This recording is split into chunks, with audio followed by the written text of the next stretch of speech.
Je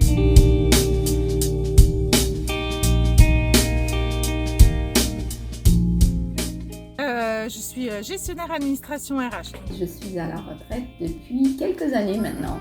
Tous ceux et celles en fait qui ont envie de mieux se connaître afin d'améliorer la finesse de leur rapport à l'autre. Au départ, je ne sais pas trop pourquoi je suis là, mais c'est surtout que je sais que je vais repartir, j'en serai que plus riche, quoi. Oui, pour le professionnel, mais en fait, c'est imbriqué dedans. Donc les deux professionnels et aussi au niveau privé. C'est important avant de vouloir faire quoi que ce soit, se connaître soi-même. Je dirais le journalisme.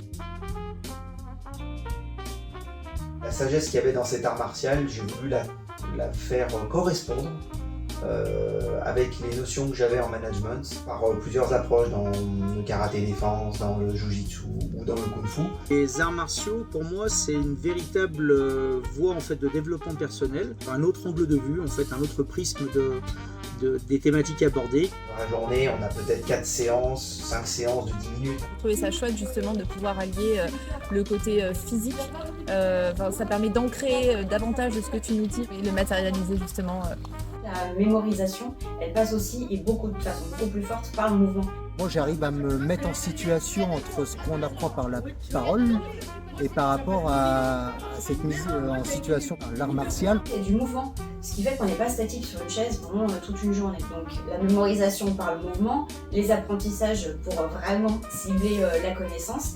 Ça permet aussi d'expérimenter au travers du corps ce que nous avons appris au travers de la théorie. Notre corps nous parle et le fait de faire ces petits exercices pour voir ce qu'on peut ressentir, ça marque physiquement en fait. C'est-à-dire qu'on parle de choses mais on se souvient de ce qu'on a ressenti au moment où on a parlé. J'ai vu des outils nouveaux que j'avais pas vus dans d'autres formations.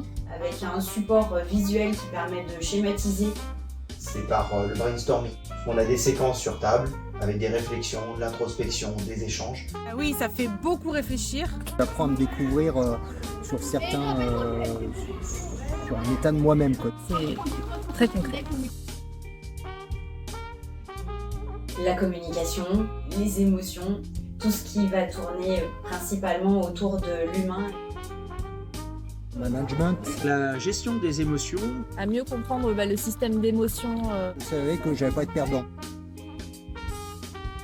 Ça fait travailler beaucoup de choses à l'intérieur. Grâce à ça, je vais prendre davantage de recul. Tu apprends sur toi et tu apprends à te connaître et tu apprends à te chercher où toi tu te situes pour suivre ton fil conducteur. Ça m'a appris à mieux me connaître. Pour pouvoir mieux lire l'autre et le comprendre. Je repars avec plus une direction, continuer mon chemin de réflexion. C'est-à-dire que ça partait un peu dans tous les sens et là ça me recentre. Je pense que c'est ce qui va permettre pour moi de me sentir un peu mieux dans mes baskets. Ça m'a ouvert en fait les perspectives. Mais en fait j'en ressors toujours grandi. Cette formation m'a appris à définir mieux mes valeurs. C'est tout dans la bienveillance, dans ce côté humain, ce partage et cette écoute pour avancer et se sentir en sécurité.